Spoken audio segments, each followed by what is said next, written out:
आप मेरे साथ हिमालयी नदियां पढ़ रहे हैं। हिमालयी नदियों के अंतर्गत मैंने सिंधु नदी तंत्र खत्म कर दिया, गंगा नदी तंत्र भी खत्म कर दिया।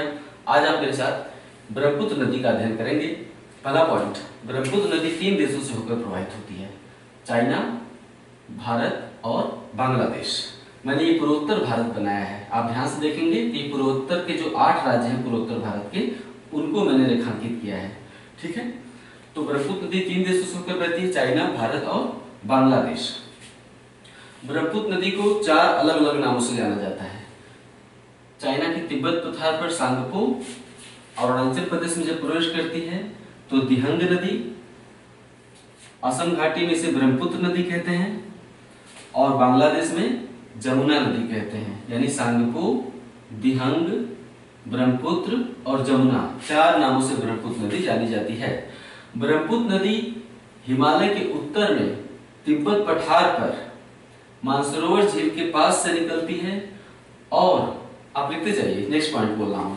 ब्रह्मपुत्र नदी चीन में तिब्बत पठार पर मानसरोवर झील के पास से निकलती है और हिमालय के साथ साथ पूरब की ओर बहती है। हिमालय के साथ साथ पश्चिम से पूरब की ओर बहती है। नेक्स्ट पॉइंट, ब्रह्मपुत्र नदी हिमालय की सबसे पूर्वी चोटी नामचा बरवा,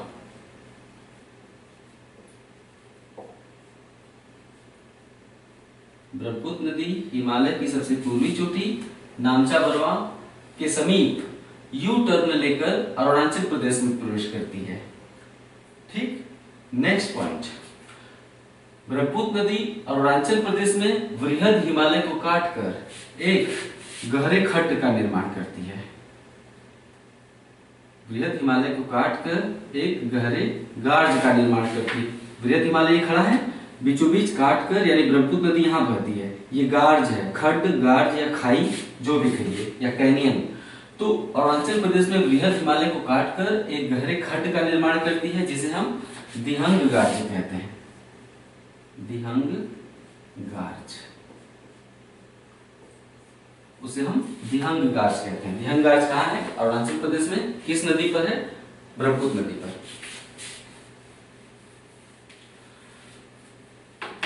ब्रह्मपुत्र नदी जब अरुणाचल प्रदेश में प्रवेश करती है तो उसमें अरुणाचल प्रदेश की 2 सहायक नदियां आकर मिलती हैं। ब्रह्मपुत्र नदी जब यू टर्न लेकर अरुणाचल प्रदेश में प्रवेश करती हैं तो ब्रह्मपुत्र नदी में अरुणाचल प्रदेश की 2 सहायक नदियां आकर मिलती हैं। ये सहायक नदियों का नाम है दिबांग और लोहित। दिबांग और लोहित, ये दोनों ब्रह्मपुत्र की सहायक नदियां हैं। कहां बहती हैं? अरुणाचल प्रदेश में बहती हैं। ठीक है, इसके बाद ब्रह्मपुत्र नदी असम घाटी में प्रवेश कर जाती है।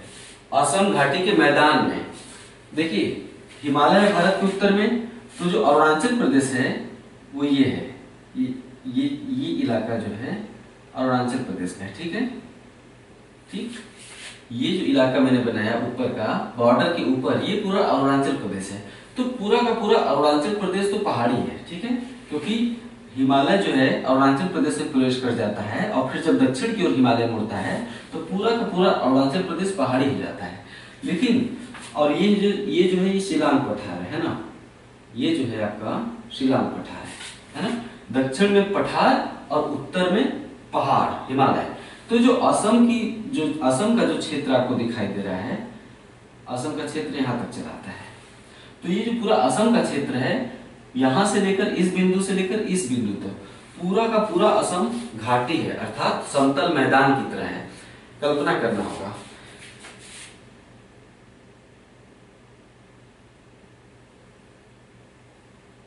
ठीक है, ये मैंने बनाया है, इसको आप मान लीजिए नॉर्थ और इसे मान लीजिए इधर साउथ। नॉर्थ में हिमालय है और साउथ में शिलांग पठार है ना। हिमालय और शिलांग पठार, शिलांग पठार और हिमालय के बीच में ये जो समतल मैदान आपको दिखाई दे रहा है ना, ये जो समतल मैदान, इस समतल मैदान को हम असम घाटी कहते हैं। अर्थात असम में जो भूभाग है वो बिल्कुल समतल है, उसी को हम असम घाटी के रूप में संबोधित कर रहे हैं। ठीक है, तो दिबांग और लोहित नदियों के मिलने के बाद ब्रह्मपुत्र नदी असम के समतल घाटी में प्रवेश कर जाती है, अर्थात असम घाटी के समतल मैदान में प्रवेश कर जाती है। ठीक, असम में सदिया से लेकर धुबरी तक, असम में सदिया से लेकर धुबरी तक, ये जो मैंने पॉइंट बनाया है ये असम में सदिया है, और ये जो पॉइंट बनाया है जहां से बांग्लादेश का बॉर्डर है उसे हम कहते हैं धुबरी। तो असम में सदिया से लेकर धुबरी तक ब्रह्मपुत्र नदी पूर्व से पश्चिम की ओर प्रवाहित होती है। सदिया से धुबरी तक पूर्व से पश्चिम की ओर प्रवाहित होती है। असम में ब्रह्मपुत्र नदी सदिया से धुबरी तक एक रैंप घाटी में प्रवाहित होती है, इसे हम कहते हैं रैंप घाटी। ब्रह्मपुत्र नदी सदिया से लेकर धुबरी तक असम में रैंप घाटी में प्रवाहित होती है। रैंप क्या होता है? जिसपे आपने देखा होगा मॉडल लोग कैटवॉक करते हैं, तो उसे हम कहते हैं रैंप, है ना। क्या होता है? वो सांकरा सा होता है और लंबा सा होता है। उस पे चलने के लिए लंबाई में कुछ दूर तक रास्ता होता है, लेकिन उसका एरिया बहुत ही सांकरा होता है ना, तो उसे हम रैंप कहते हैं। तो ब्रह्मपुत्र नदी भी आप ध्यान से देखिए, असम का जो घाटी है वो रैंप घाटी है, अर्थात इधर शिलांग पठार और इधर जो है हिमालय, इधर हिमालय और इधर शिलांग पठार, तो बीच में जो मैदान वाला इलाका है वो सकरा है। इस रैंप घाटी के उत्तर में हिमालय और रैंप घाटी के दक्षिण में शिलांग पठार।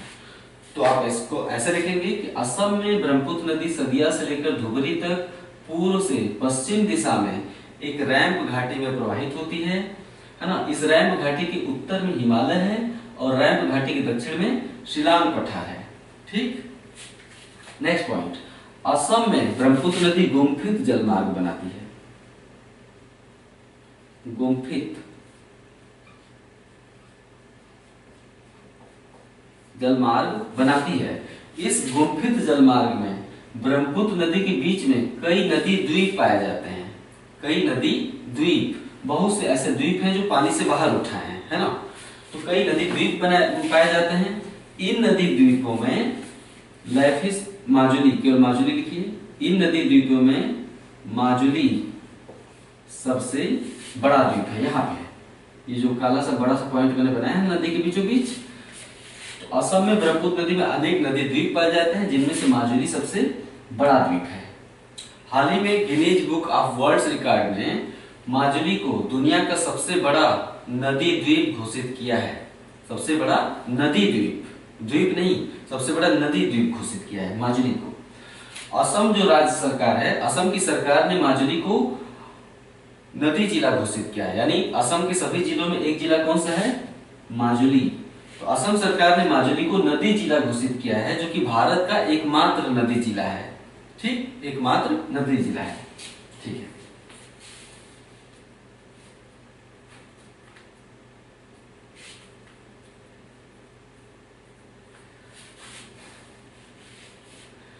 माजुली नदी के बीचों बीच है, इसलिए इसकी जो भूमि है बहुत उपजाऊ है। इस पर धान की खेती बड़े पैमाने पर की जाती है। ठीक है, माजुली द्वीप पर धान की खेती की जाती है। नेक्स्ट पॉइंट, सदिया से लेकर धुबरी तक प्रवाहित होने के बाद ब्रह्मपुत्र नदी अचानक दक्षिण की ओर मुड़कर बांग्लादेश में प्रवेश कर जाती है। धुबरी के पास ब्रह्मपुत्र नदी अचानक दक्षिण की ओर मुड़कर बांग्लादेश में प्रवेश कर जाती है, जहां ब्रह्मपुत्र नदी को जमुना नाम से जाना जाता है। बांग्लादेश में जमुना नाम से जाना जाता है। ठीक है, ये सिक्किम। ठीक है, सिक्किम में यहाँ पे ग्लेशियर है, उसे हम कहते हैं जेमू ग्लेशियर। तो नेक्स्ट पॉइंट है सिक्किम के जेमू ग्लेशियर, लिख दे रहे हैं जेमू ग्लेशियर। सिक्किम के जेमू ग्लेशियर से निकलने वाली तीस्ता नदी, तीस्ता, सिक्किम के जेमू ग्लेशियर से निकलने वाली तीस्ता नदी बांग्लादेश में जमुना से मिल जाती है। ठीक है, बांग्लादेश में जमुना पद्मा नदी से मिलती है। पद्मा क्या है? गंगा नदी। बांग्लादेश में जमुना पद्मा नदी से मिलती है और दोनों की संयुक्त धारा यहां से लेकर यहां तक, दोनों की संयुक्त धारा पद्मा कहलाती है। जब मणिपुर से निकलने वाली बराक या मेघना नदी, जब मणिपुर से निकलने वाली बराक या मेघना नदी बांग्लादेश में पद्मा से मिलती है। जब मणिपुर से निकलने वाली बराक या मेघना नदी बांग्लादेश में पद्मा से मिलती है तो संयुक्त धारा को मेघना नदी कहा जाता है। संयुक्त धारा को मेघना नदी कहा जाता है। मेघना नदी ही बंगाल की खाड़ी में गिरती है। ठीक है, यानी जमुना, फिर पद्मा, फिर मेघना। ठीक, ओके। ब्रह्मपुत्र की कुछ सहायक नदियां भी हैं, उनका नाम नोट कर लीजिए। ब्रह्मपुत्र की सहायक नदियां इस प्रकार हैं। सबसे पहले कौन सी मिली? दिबांग, फिर लोहित। दिबांग, लोहित, धनश्री। सभी सहायक नदियों को बनाना यहाँ पर संभव नहीं है, जरूरी भी नहीं है। बहुत ही छोटी छोटी नदियां हैं जो कि यहाँ हिमालय से निकलती हैं और इधर शिलांग पठार से, है ना। हिमालय से यहाँ से निकली अरुणाचल प्रदेश से या भूटान से, अरुणाचल प्रदेश से भूटान से छोटी छोटी नदियां निकलकर इसमें मिल जाती हैं, या फिर शिलांग पठार से निकलकर छोटी छोटी नदियां इसमें मिल जाती हैं।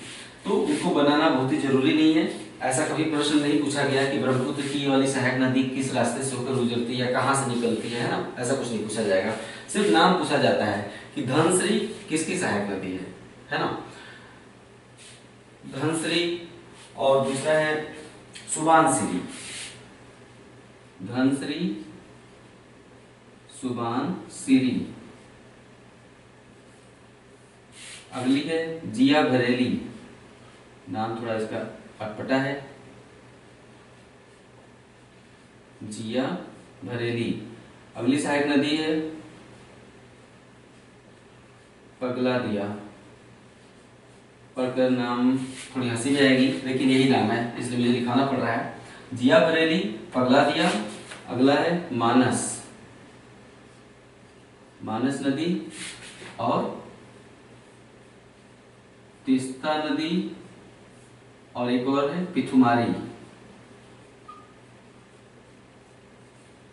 ठीक, ब्रह्मपुत्र की सहायक नदियां हैं दिबांग, लोहित, धनश्री, सुबानसिरी, जिया भरेली, पगलादिया, मानस, तीस्ता और पिथुमारी।